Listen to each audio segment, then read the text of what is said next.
প্রথমত আমি civic volunteer বন্ধুদের স্থায়ী নিয়োগের সমর্থন করি। বিহার এবং উড়িষ্যার মতো করুন, রাজ্যে টাকা থাকলে কোনো অসুবিধা নেই। বিধানসভায় বাজেটের জবাবি ভাষণে আমি বলেছিলাম ৯,০০০ ছিল, ১,০০০ বাড়িয়েছেন, এতে কিছু হয় না। আপনারা অন্তত ২০,০০০ টাকা করে বেতন দিন, শুধু সিভিক ভলেন্টিয়ার, ভিলেজ পুলিশ নয়, MSK, SSK, part timer, para teacher, প্রাণীমিত্র, আশা, আইসিডিএস, সর্বস্তরের ক্যাজুয়াল কন্ট্রাকচুয়ালদের ন্যূনতম ২০,০০০ টাকা বেতন হওয়া উচিত।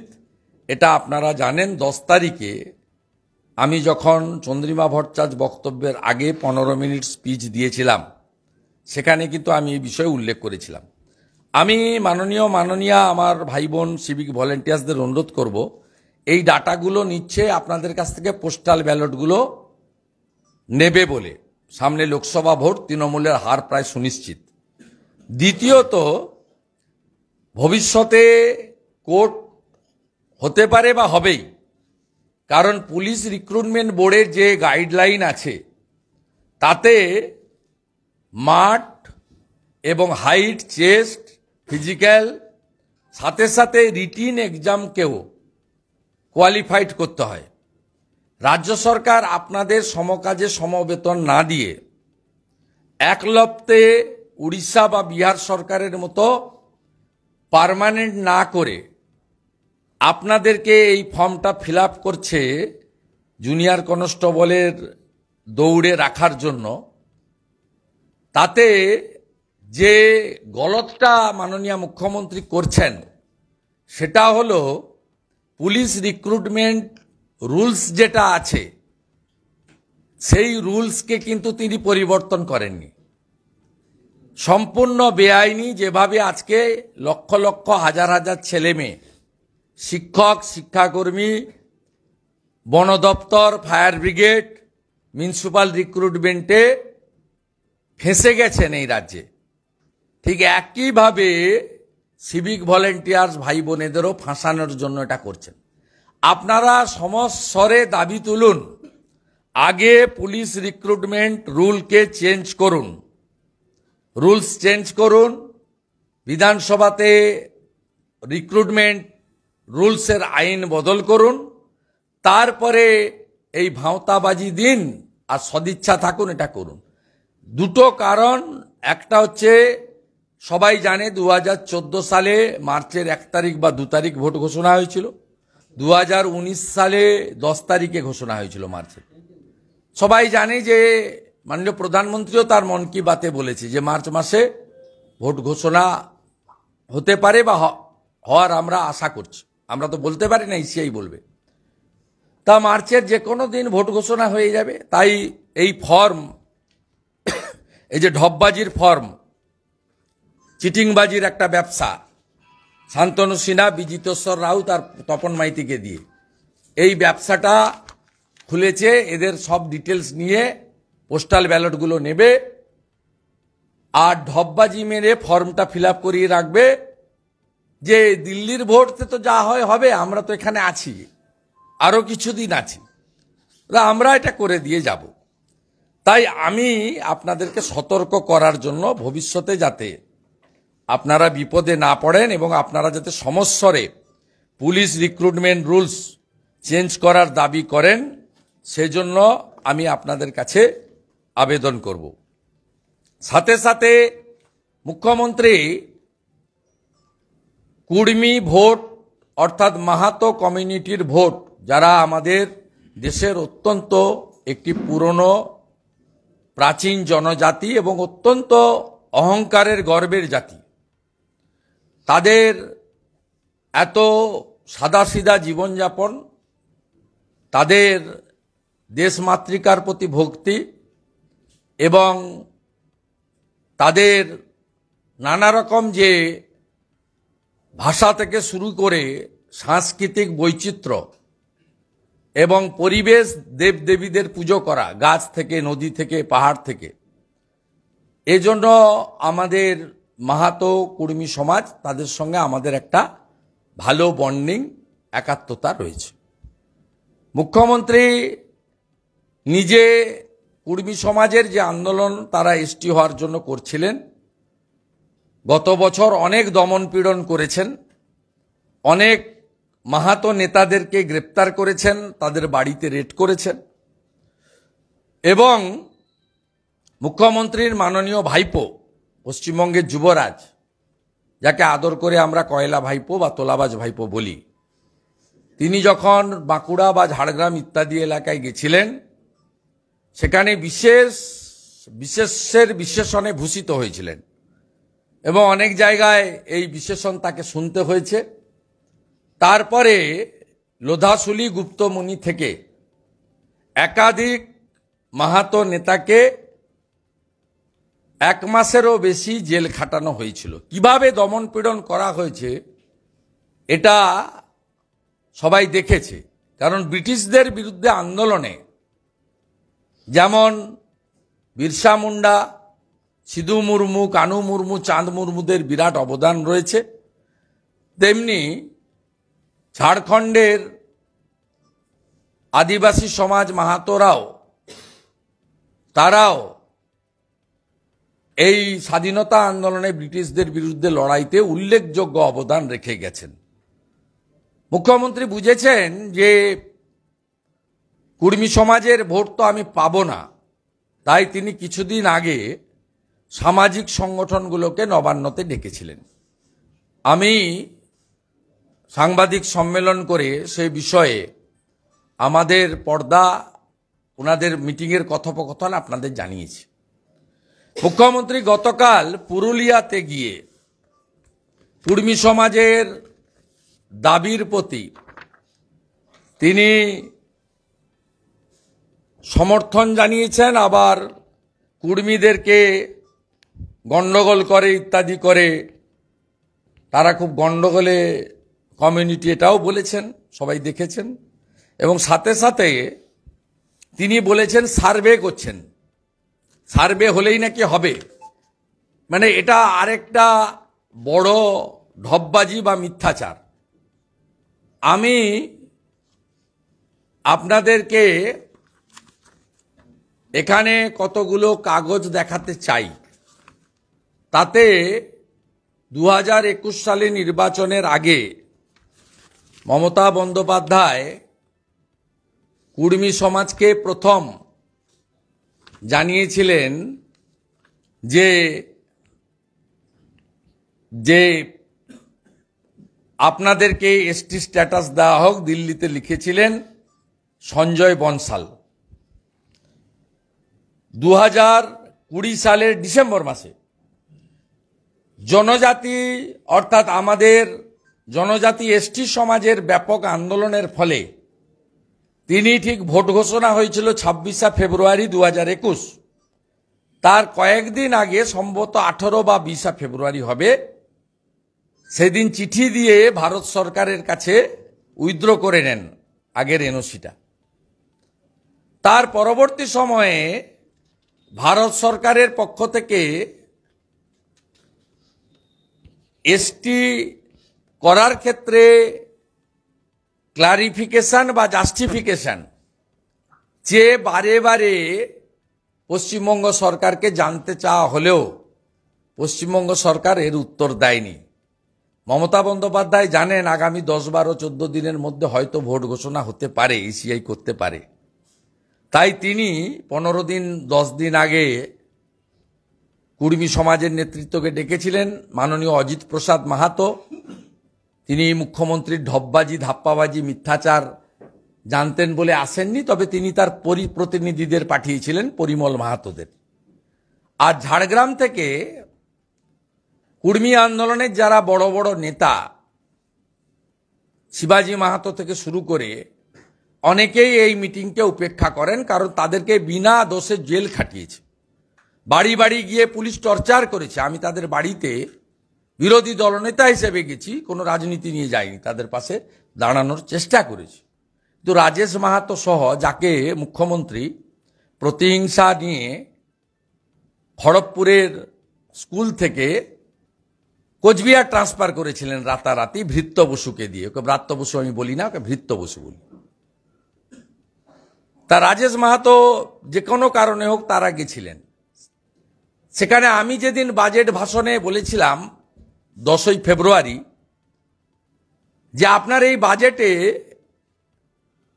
জিটি এর জন্য টাকা নেই, উত্তরবঙ্গ উন্নয়নের জন্য টাকা নেই, সুন্দরবন উন্নয়ন পর্ষদের টাকা নেই, আপনাদের মনে আছে যারা গ্যালারিতে থাকেন, পশ্চিমাঞ্চল উন্নয়নের টাকা নেই। আপনি Lepcha board, Bhutia board, Tamang board, Rai board করেছেন, 11টা বোর্ড, তাদের জন্য 1 পয়সা দেননি। সাথে সাথে আদিবাসীদের যে বোর্ড আছে তাকে টাকা দেননি, মতুয়া বোর্ডকে টাকা দেননি, এবং কুর্মী বোর্ডকেও আপনি 1 টাকাও অ্যালটমেন্ট করেননি 2024-25 অর্থবর্ষে আপনার অর্থমন্ত্রী। সেই দিন মুখ্যমন্ত্রী সেখানে থাকা কুর্মী বোর্ডের চেয়ারম্যান এবং মন্ত্রী শ্রীকান্ত মাহাতোর সামনে 5 কোটি টাকা এই বোর্ডকে দেবেন বলে ঘোষণা করেছেন, কিন্তু বাজেটে কোনো প্রভিশন নেই। এটাও একটা মাহাতো সমাজের সঙ্গে মিথ্যাচার। আমি কুর্মী সমাজের কাছে আপনারা প্রয়োজন হলে আমাদের নেতা এমপি জ্যোতির্ময় সিং মাহাতো, আমাদের মান্যবর এমএলএ বর্ষিয়ান নেতা প্রাক্তন সাংসদ নরহরি মাহাতো এবং সমগ্র কুর্মী সমাজে ভারতীয় জনতা পার্টির অনেক বলিষ্ঠ নেতৃত্ব রয়েছে, সাংসদ বিধায়ক ছাড়াও বানেশ্বর মাহাতো এমএলএ আছে, আরও অনেক নেতৃত্ব আছে। তুফান মাহাতো আমাদের ঝাড়গ্রামের প্রেসিডেন্ট আছে। আমি মমতা ব্যানার্জি কালকে যেভাবে আপনাদের কমিউনিটিকে তিরস্কার করেছে, এটা ওনার অভ্যাস। উনি এর আগে পথ থেকে আর দিলীপ মহারাজ যায় না। আপনার গঙ্গাসাগর মেলার প্রস্তুতিতে দিলীপ মহারাজ ভারত সেবাশ্রম সংঘের যিনি প্রধান মহারাজ, সেই মহারাজকে পাশে বসিয়ে বলছে ভারত সেবাশ্রম সংঘ ভালো কাজও করে আবার দাঙ্গাও করে। সবাই দেখেছে, লাইভ হয়তো, ওনার তো সবই ওপেন। কালকেও বলেছে কুর্মী সমাজ ঝগড়া করে, গন্ডগোল করে। আমি সার্ভে করছি, আপনার সার্ভে করার তো কোনো দরকার নেই। সার্ভে তো সেন্সাস রিপোর্টে আছে পশ্চিমবঙ্গে কুর্মী কত। আপনি যদি ক্ষমতা থাকে ভোট ঘোষণার আগে আপনি জাস্টিফিকেশন করে রিপোর্টটা পাঠিয়ে দেন দেওয়ার জন্য, আপনি করবেন না। কারণ আপনি জানেন 75 লক্ষ আদিবাসী ভোটারের কাছে ভুল মেসেজ যাবে। সেই কারণে 2020 সালের ডিসেম্বরে আপনি অজিত প্রসাদ মাহাতোদের সঙ্গে ব্যাংক ফ্রডের জন্য এখন জেল কাম SSKM এ শুয়ে থাকা এক সাংবাদিক বা এক সংবাদ মাধ্যমের মালিক, তার মাধ্যমে চুক্তি করেছিলেন যে লিখে দিচ্ছি, নিয়ে যাও চিঠি, কেন্দ্রের ঘাড়ে দোষ চাপিয়ে দেব।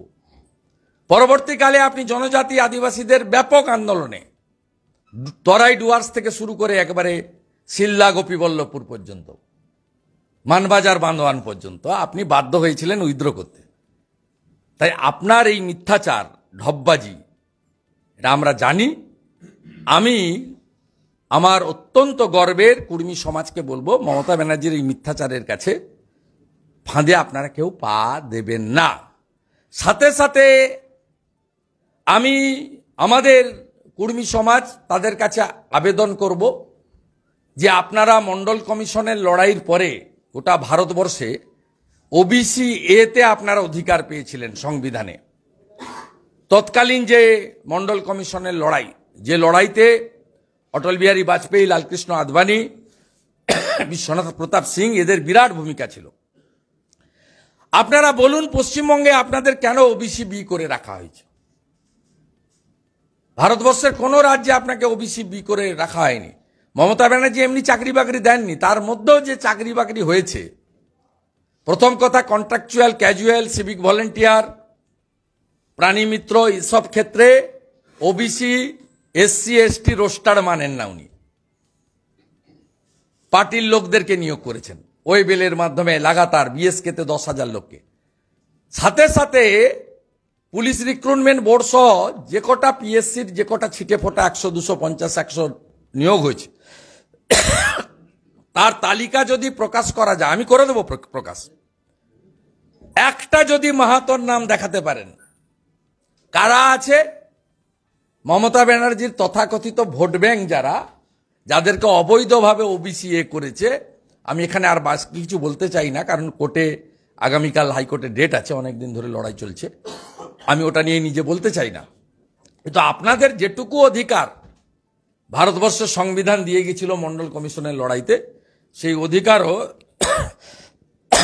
আপনারা পাননি। আমার বক্তব্য প্রায় শেষের দিকে। সাথে সাথে গতকাল আমার সঙ্গে আনুষ্ঠানিকভাবে আমাদের বেশ কিছু সংগঠন দেখা করেছিলেন, যাদের নেতা মহিদুলকে ভাঙিয়ে নিয়ে গিয়ে ভৃত্য বসুরা ভাবছেন আন্দোলন থেমে যাবে। পশ্চিমবঙ্গ চুক্তিভিত্তিক শিক্ষক প্রশিক্ষক শিক্ষাকর্মী যৌথ মঞ্চ, এর ভিতরে এমএসকে আছে, এসএসকে আছে,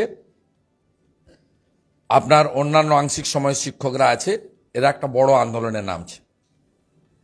এরা ৬-৭ সংগ্রামী যৌথ মঞ্চের ধর্মঘটে অংশগ্রহণ করবে।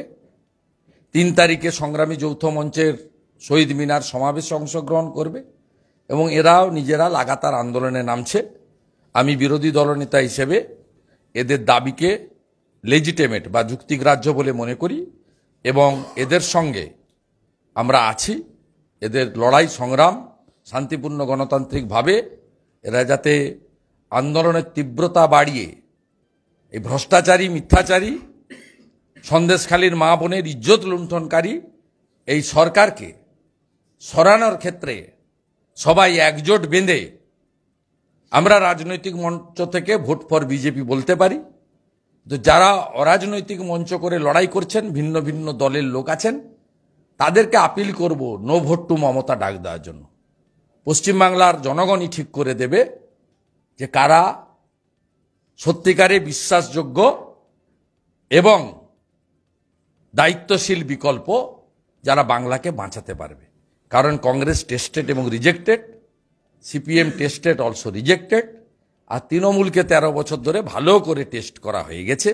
তৃণমূলের স্বাদটা কি, তিতো না মিষ্টি না নোনতা, সে বোঝাটাও হাড়ে হাড়ে বাঙালি বুঝতে পারছে। আমার হয়ে গেছে।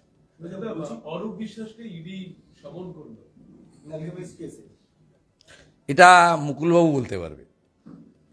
14 সালে 11 সালে যেমন উপেন বিশ্বাস টাকা নেয়নি, 14তে রাজ্যসভা পাঠিয়েছিল কেডি সিংকে 65 কোটি টাকা নিয়ে তৃণমূল। মমতা ব্যানার্জি নিজে টাকাটা ডিল করেনি, মুকুলকে নির্দেশ দিত, মুকুলদা ডিল করত। 11 সারদার টাকাতেও ভোট হয়েছে, সবাই জানে। একা উপেন বিশ্বাস ছাড়া সবাই নেয়। উপেনবাবুকে জিজ্ঞেস করবেন, অত্যন্ত অনেস্ট একজন রিটায়ার্ড আপনার আইপিএস, যিনি লালু প্রসাদ যাদবকে গ্রেপ্তার করেছিলেন। 14 সালে নির্বাচনে আমি এবং শিশিরবাবু একমাত্র টাকা নিই, আলকেমিস্টের টাকা, আর বাকি 40 জন তৃণমূল প্রার্থী 75 লক্ষ করে টাকা নিয়েছে আলকেমিস্টের টাকা। আমাকেও যদি তদন্তকারীরা ডাকে, আমি পরিষ্কার গোটা হিসাবটা বলে দেব কোথায় কিভাবে হয়েছে। অর্থাৎ এই তৃণমূলকে আলকেমিস্টের কেসটা মনে রেজিস্টার দিল্লিতে হয়েছে। তো এখানেই ভালো করে এদেরকে আপ্যায়ন করা উচিত।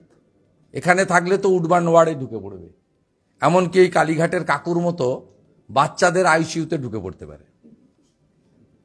বলছি যে নিরাপত্তা সরকারের পরে এবার বিকাশ সিংহ এবং আয়েশা বিবি দুজনেই জামিন পেলেন ওই একই মামলায়। শুধু লোয়ার কোর্টে পায়নি, বিকাশ সিং এর ব্যাপারে মান্যবর বিচারপতি কৌশিক চন্দ্র এখানে বেল দিয়েছেন। তার স্ত্রী রিট করেছেন, বেল চাননি, রিট করেছেন, মিথ্যা মামলা।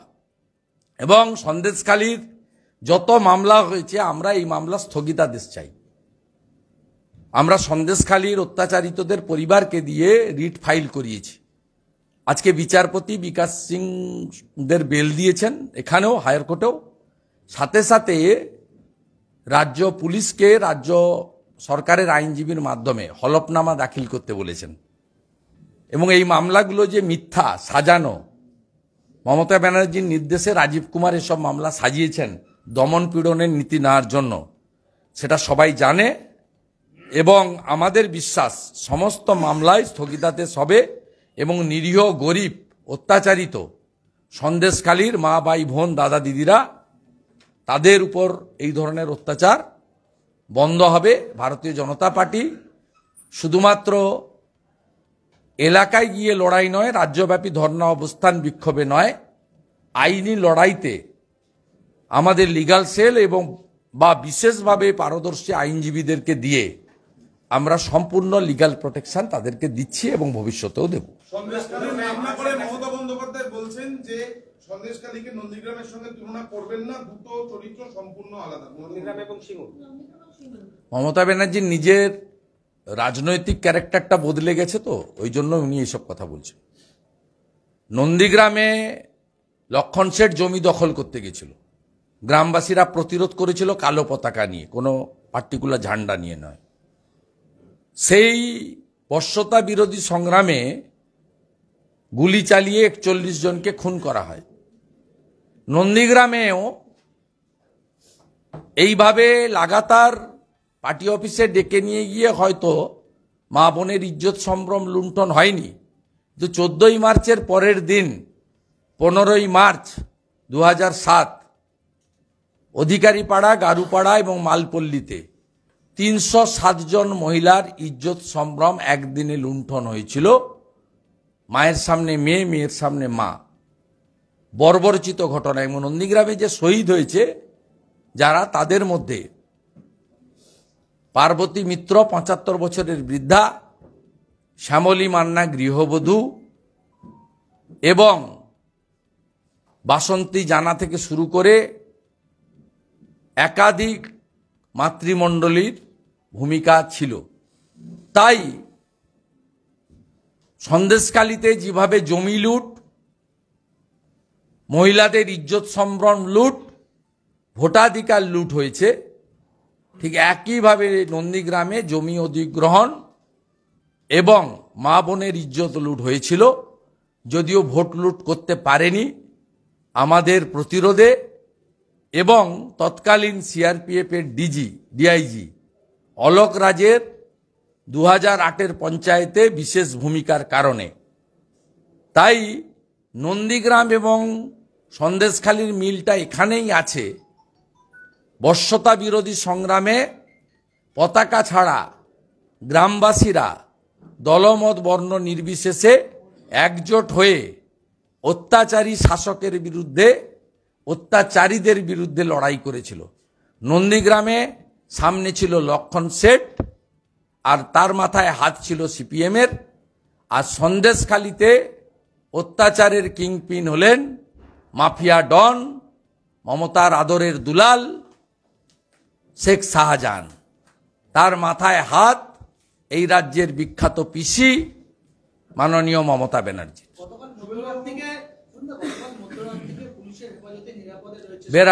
বেরমজুর 2 থেকে ওকে নিয়ে যাওয়া হয়েছে, ফলতা এলাকায় পাবেন। এখন সিদ্ধান্ত হচ্ছে, আমি বলেছি যে অ্যারেস্ট দেখাবে না বাইরের রাজ্য থেকে ধরে এনেছে দেখাবে, এই পরিকল্পনা হচ্ছে।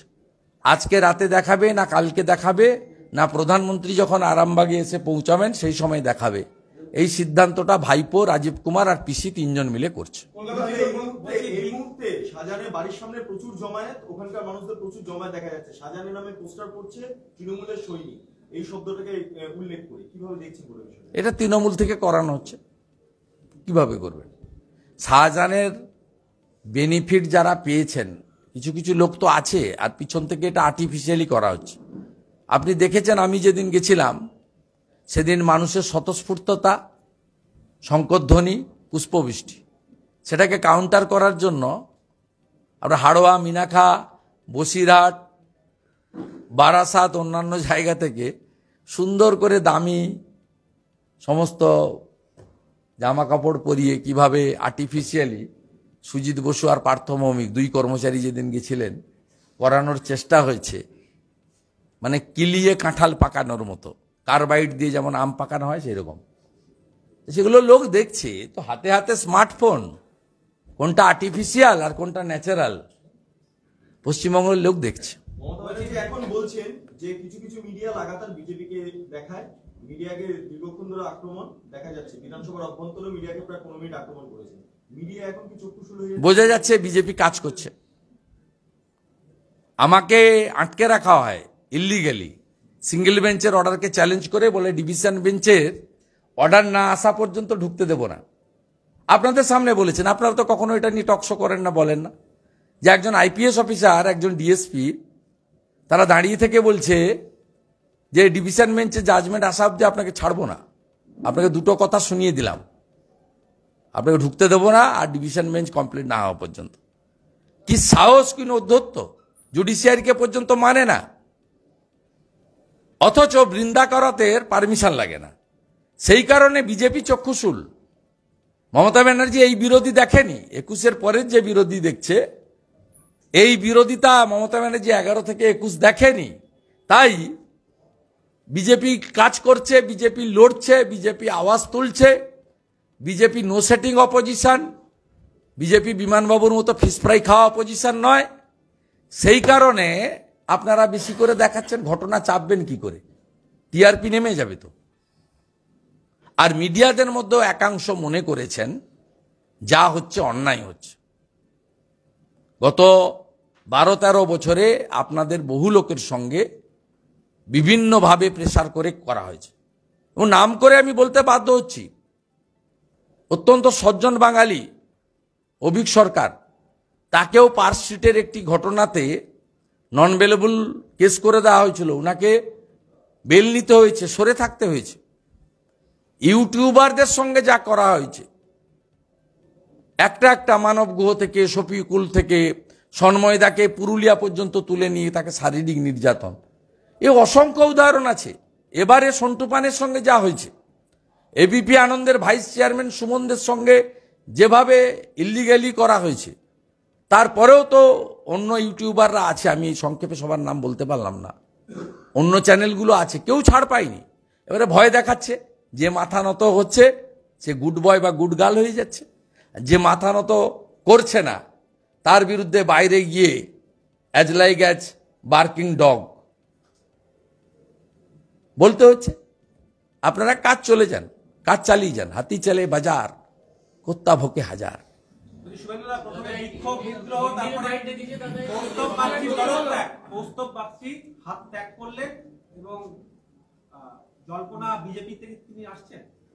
কংগ্রেস করবে কেন? স্টোভের উপরে কয়লা দিয়ে যদি স্টোভ চালাতে হয়, কংগ্রেসটা কে করতে চায় বলুন? আপনি গতকাল রাজ্যসভা ভোটের রেজাল্ট দেখেছেন, হিমাচল প্রদেশে ক্রস ভোটিং, মুখ্যমন্ত্রী পদত্যাগ করেছে, আমি দেখলাম, আমি পরে মিডিয়াতে দেখলাম। হিমাচল প্রদেশে ক্রস ভোটিং, ইউপিতে আমাদের যা সিট পাওয়ার কথা ছিল তার থেকে বেশি সিট, মহারাষ্ট্রতে প্রায় একটা ছাড়া সব সিট। গতকাল ভারতীয় জনতা পার্টি রাজ্যসভাতে কি গেন করেছে দেখুন। কেউ কংগ্রেসটা করতে চাইছে না, এর ক্রেডেন্সিয়াল এবং এর বিশ্বাসযোগ্যতা দুটোই উঠে গেছে। আমি একটু আগে দুপুরবেলা একটা এক্স স্যান্ডেলে সম্মানীয় মল্লিকার্জুন খাড়গেজির একটা ইন্টারভিউ ছেপেছি, দেখবেন সন্দেশখালি নিয়ে কি বলছেন। এই যাদের স্ট্যান্ড, হাফ-হার্টেড স্ট্যান্ড, বলছে অধীর চৌধুরী কি বলছে, সাংবাদিক বলছে জঙ্গল রাজ চলছে, বলছে হ্যাঁ वहाँ तो ये सब चलता ही है, एक इधर में कांग्रेस, उधर में कम्युनिस्ट, बीच में टीएमसी, ये तो चलता ही है। এত ক্যাজুয়াল কংগ্রেস তো স্বাভাবিকভাবে যে কটা ছিটে ফোটা লোকজন আছে তারা থাকতে চাইবে না। আর বাকিটা কি করবে এটা তো কৌস্তব বাগচির ব্যাপার, আমার বিষয় নয়। আর কৌস্তব বাগচি দল পরিবর্তন করতে চাইলে ভারতীয় জনতা পার্টির কাছে অ্যাপ্রোচ করতে হবে। ভারতীয় জনতা পার্টির দল রয়েছে, আমি লিডার অব অপোজিশন, পার্টিতে কাউকে ইনক্লুড করা এক্সক্লুড করা আমি ওপিনিয়ন দিতে পারি, যেহেতু আমি কোর টিমে আছি, আমি ডিসিশন নিতে পারি না। পার্টি উইল ডিসাইড এবং পার্টি জানিয়ে দেবে। তবে ওর যে বক্তব্যগুলো কৌস্তবে তাকে আমি ওয়েলকাম করছি। কৌস্তব হচ্ছে আপনার এবং আপনার প্রশংসা, সঙ্গে সঙ্গে প্রধানমন্ত্রী সন্দেশখালী ইস্যু নিয়ে তারও প্রশংসা করেছেন। না, উনি তো কংগ্রেসের থেকেই অপোজিশন লিডার হিসেবে আমার ভূমিকার প্রশংসা করছেন, কারণ ওনাদের অপোজিশন লিডার ছিলেন তো 16 থেকে। উনি খুব রেসপেক্টেড লোক, মান্নান সাহেব বলেছেন আমাকে কাজ করতে দিত না, দিল্লি থেকে কাজ করতে দিত না, খুব সম্মানীয় মানুষ। আমি করার চেষ্টা করেছি শুভেন্দু, কিন্তু আমাকে কাজ করতে দেওয়া হয়নি। তা উনি দেখেছেন, সূর্য ওর ভূমিকা দেখেছেন, উনি পার্থ চ্যাটার্জির ভূমিকা দেখেছেন অপোজিশন লিডার হিসেবে, সেই জন্য মূল্যায়ন করেছেন। এটা অনেক আগে থেকে, 1.5-2 বছর ধরেই বলছেন, ওটা নতুন কিছু নয়। কংগ্রেস বলছে যে বিজেপির হাত শক্ত করছে কৌস্তব, এবং কংগ্রেস নেই পশ্চিমবঙ্গে, কংগ্রেস নেই। নেপাল মাহাতোর যদি এতটুকু উনার সত্যিকারের মানবিকতা থাকে, উনারও কংগ্রেস ছাড়া উচিত। ঝালদা পুরসভা একটা ছোট্ট পৌরসভা যেভাবে কাড়িয়ে নিয়েছে ভয় দেখিয়ে, তারপরে এই যে বিরোধী শূন্য রাজনীতি করে সব চাই সব খাই, মমতা ব্যানার্জির উদগ্র খিদা, যারা লড়তে চান তাদের কাছে বিকল্প শক্তি হচ্ছে ভারতীয় জনতা পার্টি, এবং নেতারা কে এলো গেল বড় কথা নয়, ভোটার জনগণ বিজেপির সঙ্গে আছে। মা বোনেরা সন্দেশখালি দেখে ঐক্যবদ্ধ, 1 লক্ষ টাকা করে পরিবার পিছু দিলেও কোনো মহিলা এবারে ওই তোলামূল চোরামূলকে ভোট দেবে না।